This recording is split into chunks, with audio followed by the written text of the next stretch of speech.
জওয়ান ও পুষ্পা ২ এই ছবিগুলিও ফেল করেছে রণবীর কাপুরের রামায়ণ ছবির বাজেটের কাছে। রণবীর কাপুরের রামায়ণ ছবির একটা ঝলক সকলেই পেয়েছেন দক্ষিণ ভারতের তারকা সাই পল্লবীর সঙ্গে। এই ছবি করেছেন তিনি। সাই পল্লবীকে দেখা যাবে সীতার চরিত্রে, আর রামের চরিত্রে অভিনয় করেছেন রণবীর কাপুর। জানেন কি এই ছবির বাজেট কত? শুনলে চমকে যাবেন। কয়েকদিন আগেই সাই পল্লবী এবং রণবীর কাপুরের রাম সীতার বেশের ছবি সোশ্যাল মিডিয়ায় ভাইরাল হয়েছিল। তাই নিয়ে মিশ্র প্রতিক্রিয়া দিয়েছিল নেটিজনেরা। অনেকেই পছন্দ করেননি সাই পল্লবী সীতার চরিত্রে। বিপুল টাকা খরচ করে নাকি এই ছবিটা তৈরি হচ্ছে। সেই টাকার অঙ্কটা যাকে বলে পিলে চমকে দেওয়ার মতো।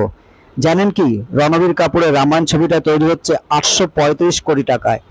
এর আগে এত টাকা কোনো ভারতীয় ছবিতে খরচ করা হয়নি। পুষ্পা ২ ছবিতে বিপুল টাকা খরচ করা হচ্ছে বলে শোনা যাচ্ছে। সেই ছবিতে নাকি 800 কোটি টাকা খরচ হচ্ছে, কিন্তু এই ছবিটি সেই টাকার অঙ্ক ছাপিয়ে যাবে বলে জানিয়েছেন তারা। রামায়ণ পার্ট 1 তৈরি করতেই এই বিপুল পরিমাণ টাকা খরচ করেছেন পরিচালক। তিনি বলেছেন এই ছবির সঙ্গে মানুষের আত্মিক যোগ রয়েছে, সে কারণে এই ছবিটি তৈরিতে তিনি কোনো কার্পণ্য করতে চান না। সব রকম পরিকল্পনা করে এই ছবিটি তৈরি করেছেন তিনি, এমনই জানিয়েছেন পরিচালক। এই খবর সত্যি হলে রণবীর কাপুরের রামায়ণই হতে চলেছে সবচেয়ে দামি ভারতীয় সিনেমা। এর আগে এত টাকা খরচা করে কোনো সিনেমা তৈরি হয়নি। শাহরুখের জওয়ানও না, আবার আল্লু অর্জুনের পুষ্পা ২ও নয়। যাই হোক, ছবি তৈরি করতে যত টাকা পরিচালক খরচা করছেন তত টাকা তুলে আনতে পারবেন তো?